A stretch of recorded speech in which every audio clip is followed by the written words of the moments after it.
স্লোভাকিয়ার হ্যান্ডলোভা শহরে গুলিবিদ্ধ হয়ে জীবনযুদ্ধ করছেন দেশটির প্রধানমন্ত্রী রবার্ট ফিকো। যদিও সফল অস্ত্র পাচারের পর ফিকো এখন শঙ্কামুক্ত বলে জানিয়েছেন তার চিকিৎসকরা।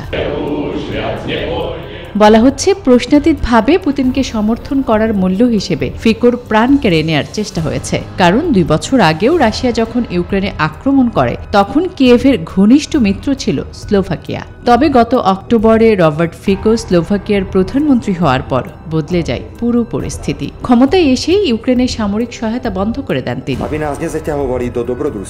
এ নিয়ে পশ্চিমাদের সঙ্গে দূরত্ব বাড়তে থাকে ফিকোর। তবুও তিনি পশ্চিমাদের প্রতি ইউক্রেনকে সামরিক সহায়তা বন্ধের আহ্বান অব্যাহত রাখেন। আর্জি জানান দ্রুত যুদ্ধবিরতি চুক্তিতে পৌঁছাতে মস্কোর সঙ্গে কিয়েভকে শান্তি আলোচনায় বসার।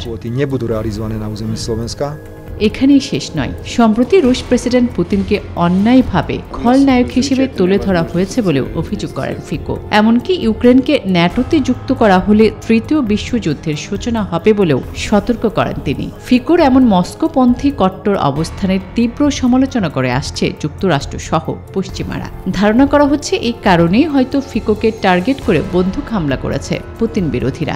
গুঞ্জন উঠেছে, কূটনীতি ও রাজনীতিতে পরাজিত হয়েই গুপ্ত হত্যার মতো ঘৃণ্য পথ বেছে নিচ্ছে পশ্চিমা শক্তিগুলো। প্রধানমন্ত্রী রবার্ট ফিকোর মতো স্লোভাকিয়ার নয়া প্রেসিডেন্ট পিটার পেলেগ্রিনো রাশিয়ার ঘোর সমর্থক। তারও প্রাণনাশের চেষ্টা করা হয় কিনা সেই আশঙ্কাও করছেন কেউ কেউ।